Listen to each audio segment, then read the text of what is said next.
یہ جو آج کل ہمیں کہا جاتا ہے کہ تمہیں نماز پڑھنی پڑے گی اور جماعت کے ساتھ نماز میں امام کے پیچھے سورۃ فاتحہ پڑھنی ہوگی، یہ جو طبقہ مجھے سمجھاتا ہے اور اس مسئلے پر ایک دو احادیث پڑھتا ہے جو ان کی دلیل بنتی نہیں ہے اور سنانے کے لیے کہہ دیتے ہیں جی امام کے پیچھے پڑھنا پڑے گا ورنہ نماز نہیں ہوگی۔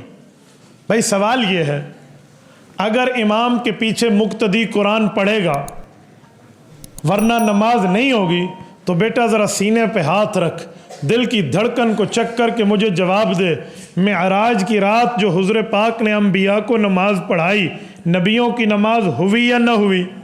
بولیے، سارے نہیں بولتے، ہوئی یا نہ ہوئی؟ انہوں نے قرآن پڑھا تھا؟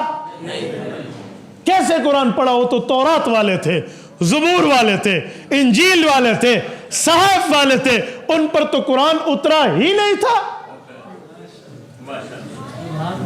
یا تو بتا قرآن پاک پہلے اتراؤ۔ چلو سورۃ فاتحہ پہ آ جاتے ہیں بھائی، سورۃ فاتحہ تورات میں ہے، انجیل میں ہے، زبور میں ہے، صحائف میں ہے؟ کوئی پوچھے نا نہیں ہے کہ دلیل آؤ، میں نہیں ہے کہ دلیل پڑھتا ہوں۔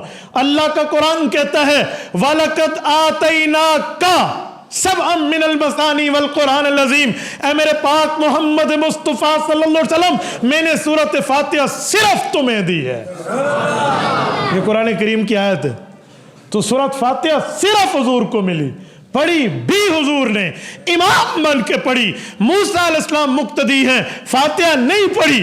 عیسیٰ علیہ السلام مقتدی ہیں، فاتحہ نہیں پڑھی۔ داؤد علیہ السلام مقتدی ہیں، فاتحہ نہیں پڑھی۔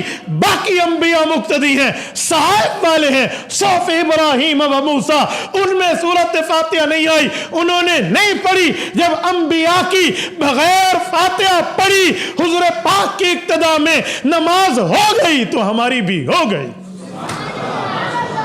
یہ تو مجھے کہاں کی باتیں سنا رہا ہے، اجی تمہاری نہیں ہوتی جی، نہیں ہوتی جی، نہیں ہوتی۔ اور خدا کے بندے، تجھے نماز پڑھانے کا اتنا شوق ہے تو جا بازار، جا منڈیوں میں، جا سینما ہال میں، تبلیغی جماعت کی طرح محنت کر، بے نمازیوں کو نمازی بنا۔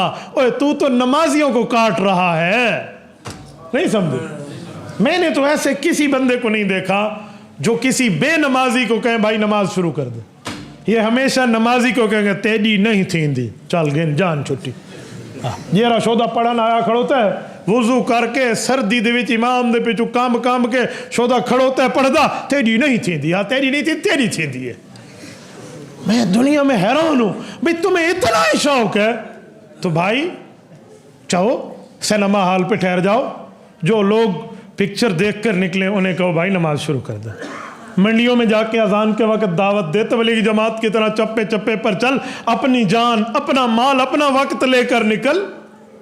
نام بھی مانے میں تیرے دل میں دین کی تڑپ ہے، تیرے دل میں نماز کی دعوت کا داعیہ پیدا ہوا ہے، نہ بابا تو یہ تو نہیں کرتا اور تو نمازیوں کو چھیڑ رہا ہے، تیری نہیں ہوتی، کیوں فاتحہ نہیں پڑھتا؟ اور پگلے، اگر مقتدی کے ذمہ پڑھنی ہوتی اللہ تورات میں فاتحہ اتارتے، حضرت موسیٰ پڑھتے، انجیل میں اتارتے، حضرت عیسیٰ پڑھتے، زبور میں اتارتے، حضرت داؤد پڑھتے، صحائف میں اتارتے، حضرت ابراہیم اور باقی انبیاء حضور کے پیچھے پڑھتے۔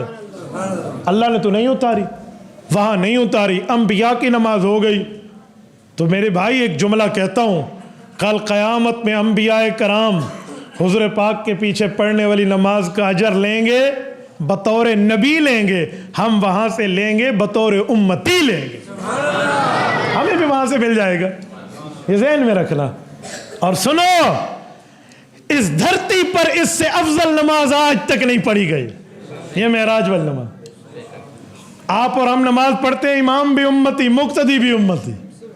حضور پاک علیہ السلام نے حضرت ابو بکر صدیق کو امام بنایا رضی اللہ عنہ، امت کا امام فرمایا مرو ابا بکر فلیصلی بالناس، ابو بکر کو کہو امت کا امام بنے۔ ابو بکر صدیق نے نماز پڑھائی تو ابو بکر صحابی پیچھے صحابہ، یہ بھی نماز۔ اس سے تھوڑا آگے آئے، حضور پاک علیہ السلام جب نماز پڑھاتے تھے، حضور نبی پیچھے امت، یہ بھی نماز۔ لیکن ایک نماز ان سب نمازوں سے بڑھ کر ہے، وہ کون ہے؟ امام بھی نبی، مقتدی بھی نبی۔ اس سے افضل نماز اس دھرتی پر نہیں پڑھی گئی اور نہیں پڑھی جائے گی۔